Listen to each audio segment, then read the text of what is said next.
you would have to acknowledge that the man has handled himself so superbly, so logically, and he's been such a critical thinker and so level-headed. It's really hard to pin anything on him.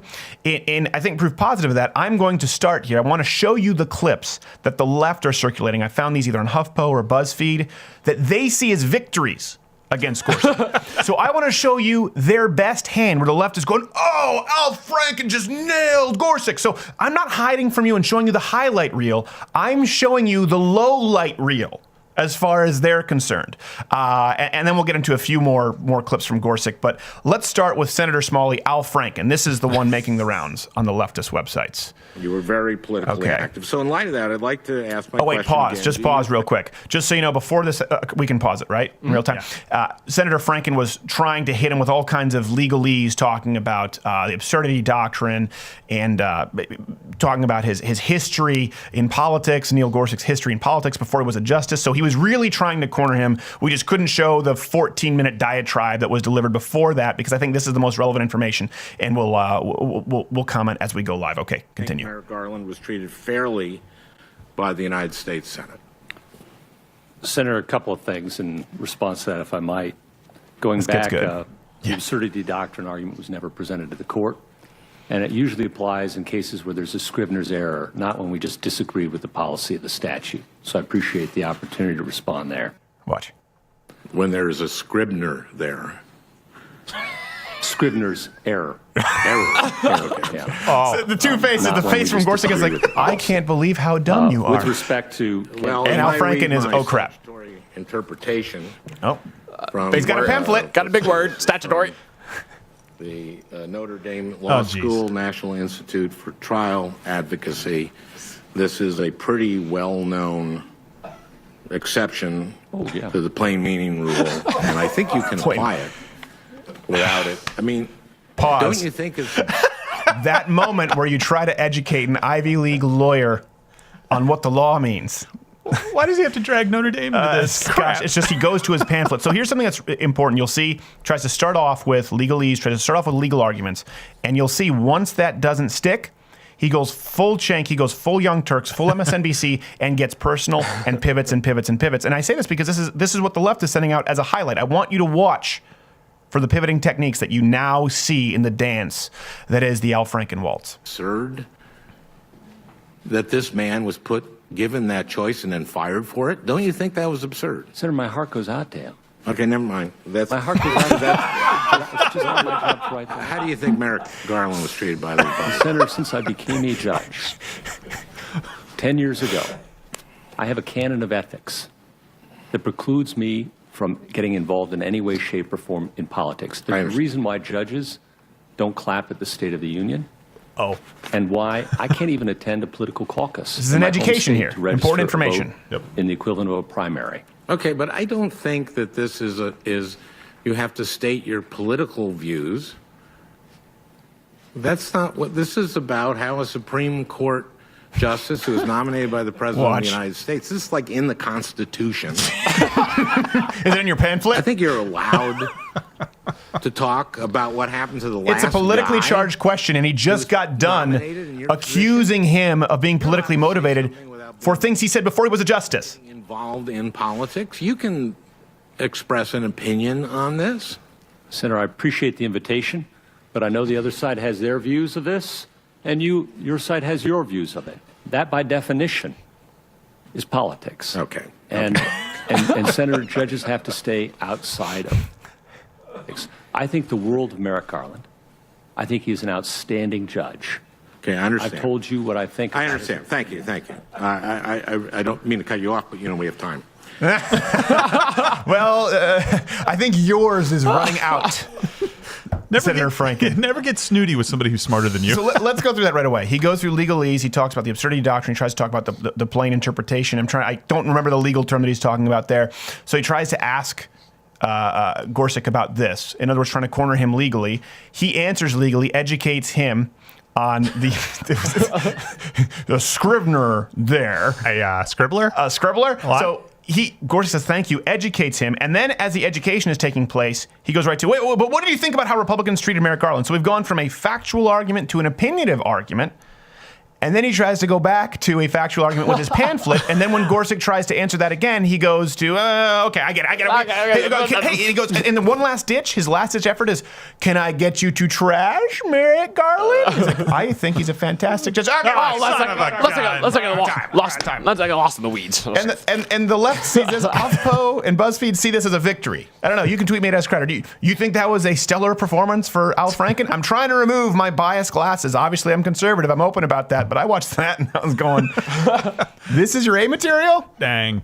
If that's the A material, their B material. This one is more popular on the feminist websites because it's none other than Dianne Feinstein. She tried to corner him on a question regarding the Second Amendment. Again, these are the... Oh, wait, no. Are we doing that one right now? Yep. Yeah, Dianne Feinstein. These are the highlights. This is what, if you were reading liberal sites, they are sending around. Feinstein. Do you agree with that statement, that under the Second Amendment, weapons that are most useful in military service, M16 rifles and the like, may be banned? Pause. And the like is somewhat pivotal when it comes to law. Someone would say that umbrella of and the like is probably the key point in this phrase. And the like. Well, let me answer your question. Hold on a second. What bullshit are you fitting in and the like? Can I ask that first? And the like. Well, what is and the like? Well, you know, AK-47s, AR-15s, nuclear bombs. Well, see, hold on. That changes. So it's important. They always leave themselves a little backdoor out there. She was hoping to, but guess what? It didn't work. Roll clip. Senator Heller makes clear the standard that we judges are supposed to apply. The question is whether it's a gun in common use for self-defense. You following me? And that may be subject to reasonable regulation. That's the test, as I understand it. There's lots of ongoing litigation about which weapons qualify under those standards. And I can't prejudge that litigation. No, I'm just asking you, do you agree with his statement? Yes or no? Are there statements out of the Heller decision from the United States? Justice Scalia's statement. Well, whatever's in Heller is the law, and I follow the law. Well, it's not a matter of agreeing or disagreeing, Senator, respectfully. It's a matter of it being the law. And my job is to apply and enforce the law. Here's the reason the left sees this as a victory is because they are inherently anti-constitutionalist. Yes. They are inherently anti-originalist. Almost every answer you can expect from Gorsuch here has been, this is the law, this is the appropriate role of a justice. This isn't. This is what the Constitution says. This is what we're supposed to do as justices. Well, what do you think about high capacity They don't like that he is actually constitutionalist, because that answer is so... Any lawyer would have to watch and say, well, that's probably the proper answer. Any constitutional historian would have to look at that and say, well, you know what, that's actually the proper answer. The left looks at it and goes, he didn't say he would ban guns. He didn't say he would ban and the like. Notice they didn't ask for his opinion on Roe v. Wade and other such cases. Yeah. Right, yeah. Well, justices are not supposed to make law. They're supposed to interpret law. Remember when Roberts rewrote Obamacare, essentially making it pass instead of sending it back like it should, and we got all up in arms? They're doing the exact same thing. They want him to make law basically from the bench instead of just interpret it. He's like, no, I'll just interpret it. Oh, that's not good enough. Yeah. And something that's very important, by the way, when you need to understand this. We've talked about this in our Second Amendment video, the Heller versus DC case. I think, was it 2008, 2006? Either 06, 08, or 09.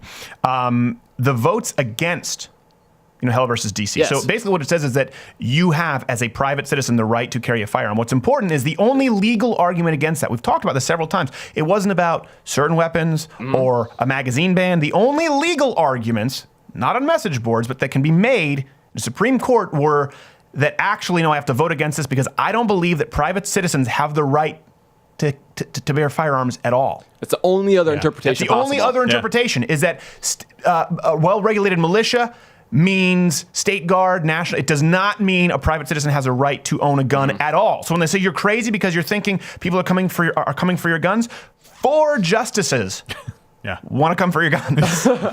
So read up on that case. It's a very important case, and it gives you great insight as to what the left actually can argue legally. Heller versus DC, very important. Very important. We've talked about that. And then finally, this is not one that the left was circulating as a victory, but just because he had to eat a big old pile of crap, here's Dick Durbin trying to set him up with a question that he heard somebody say he asked in a class.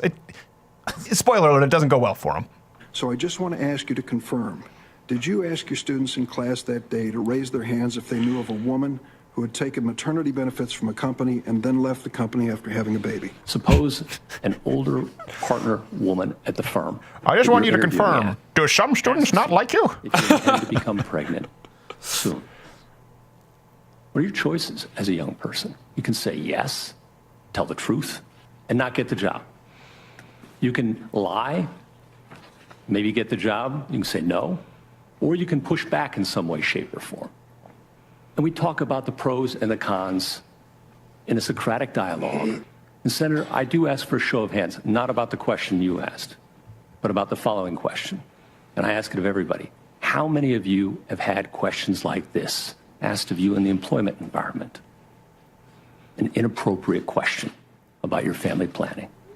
And I am shocked every year, Senator, how many young women raise their hand. It's disturbing to me. And after that, Durbin goes, oh yeah, it's just someone said you maybe asked this. I figured I had to. Of course. Lunch break, I brought tuna. I love it. He's in, so you're saying, you're saying exactly what I agree with. It's just amazing, the setups. And I will tell you this, I know that I couldn't navigate the minefield that they're laying for him. I know none of us could, because someone would have their neck just wrung. Just, Dick Durbin.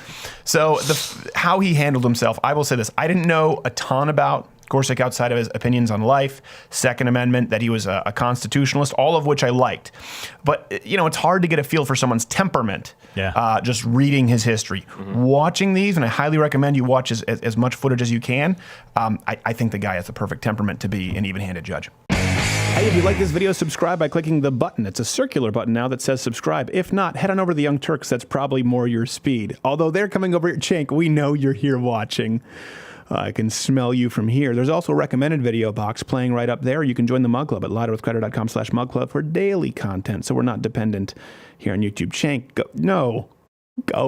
You don't need to stay here. This isn't good for, it's bad for your soul.